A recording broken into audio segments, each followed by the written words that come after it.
Mutually exclusive events. कैसे events? Exclusive. ऐसे events जो एक दूसरे को इंक्लूड ना कर रहे हों वो कहलाएंगे म्यूचुअली एक्सक्लूसिव इवेंट्स। डायग्राम से समझ लेते हैं। एक इवेंट है ए, दूसरा इवेंट है बी। दोनों का इंटरसेक्शन क्या है? फाई, एम्प्टी सेट, क्योंकि दोनों इंटरसेक्ट नहीं हो रहे हैं तो ये जो होंगे ये म्यूचुअली एक्सक्लूसिव होंगे। एग्जाम्पल से समझते हैं। 2 कॉइन्स टॉस्ड,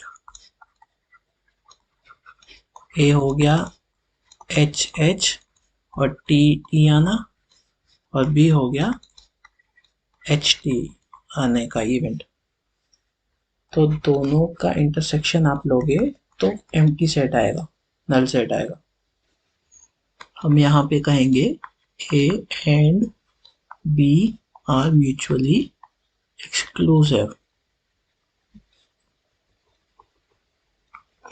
एक और एग्जांपल लेते हैं। डाई इज थ्रोन,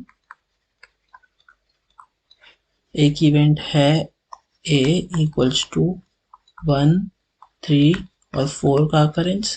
दूसरा इवेंट है B इक्वल्स टू 2, 3 और 5 का अकरेंस। तो क्या ये म्यूचुअली एक्सक्लूसिव होंगे क्या? नहीं, क्योंकि दोनों में 3 अकर कर रहा है तो A इंटरसेक्शन B आएगा यहाँ पे 3। So not mutually exclusive.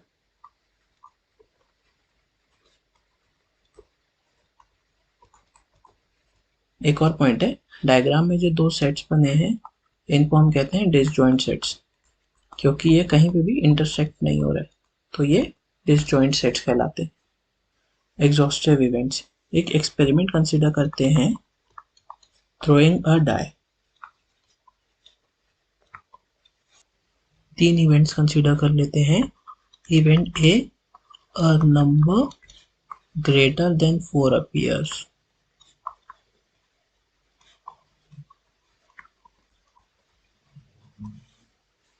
Event B, a number greater than 2 but less than 5 appears.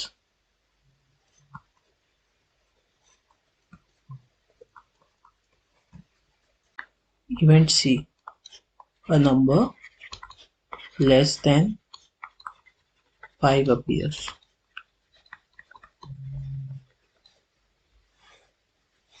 Set A में क्या आ जाएगा? a number greater than 4 मतलब 5 and 6. सेट B में क्या आ जाएगा? a number greater than 2 but less than 5 मतलब 3 and 4. सेट C में क्या आ जाएगा?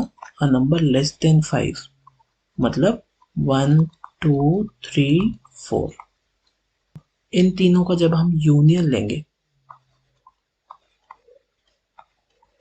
तो हमें मिलेगा 1, 2, 3, 4, 5, 6। यही तो हमारा सैंपल स्पेस है। अगर डाई थ्रो करते हैं तो सैंपल स्पेस क्या होता है? 1 to 6, क्योंकि डाई के ऊपर 1 से 6 के बीच में नंबर्स आते हैं। ओके, तो ऐसे इवेंट्स को हम कहते हैं एग्जॉस्टिव इवेंट्स, जो यूनियन करने के बाद सैंपल स्पेस दे दें। अगर हम डायग्राम से समझें, ये रेक्टेंगल हमारा सैंपल स्पेस होगा और इवेंट ए का सेट ये होगा और इवेंट बी का सेट ये हाईलाइटेड पार्ट होगा जिसको हम अभी हाईलाइट कर रहे हैं। दिस इज इवेंट बी का सेट और इवेंट सी का सेट ये पार्ट होगा। तो तीनों का यूनियन करेंगे तो सैंपल स्पेस आएगा और ऐसे इवेंट्स को हम कहते हैं एग्जॉस्टिव इवेंट्स। एग्जॉस्टिव इवेंट्स की जनरल डेफिनेशन देखें अगर,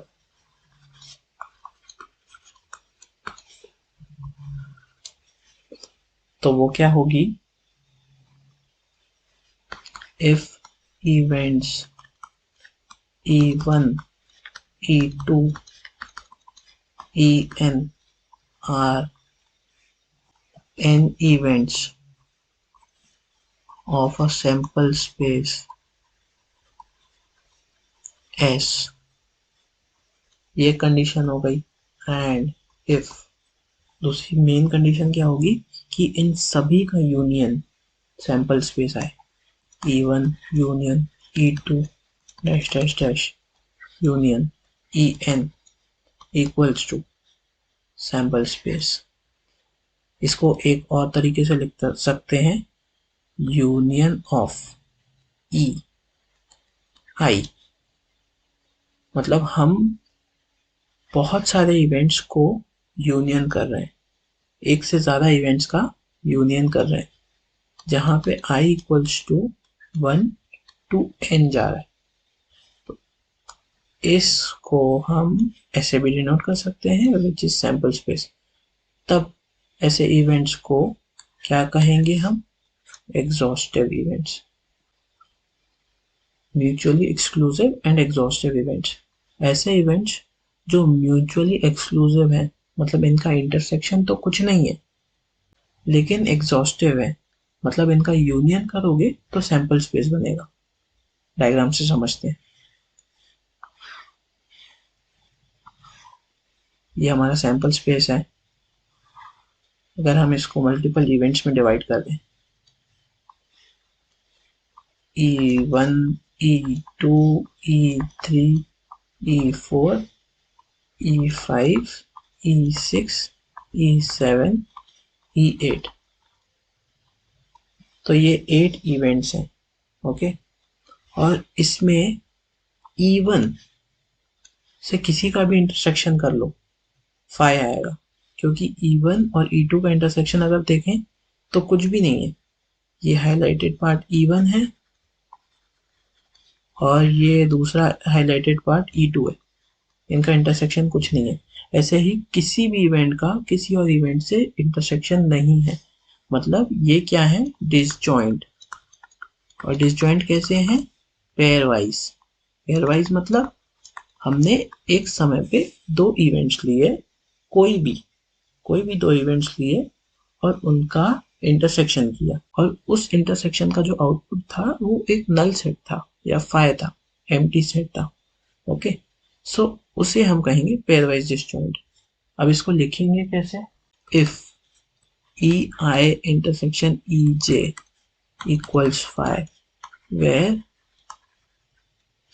आई नॉट इक्वल टू जे, क्योंकि हम E1 को E1 से कंपेयर नहीं कर रहे हैं, आई और जे डिफरेंट होगा। ये E1 है तो दूसरा E2 E3 E4 E5 E6 E7 E8 में से कुछ भी हो सकता है। ऐसे ही हम कोई भी पेयर ले सकते हैं। यहाँ पे हम कहेंगे कि ई आई और ई जे पेयरवाइज डिसजॉइंट है, ऐसे कहें that is E I and E J are pairwise disjoint. ये तो पहली कंडीशन हो गई। इससे हमने बोल दिया कि ये म्यूचुअली एक्सक्लूसिव इवेंट्स है, इनका कुछ भी इंटरसेक्शन नहीं। दूसरी कंडीशन क्या होगी, एग्जॉस्टिव इवेंट्स की।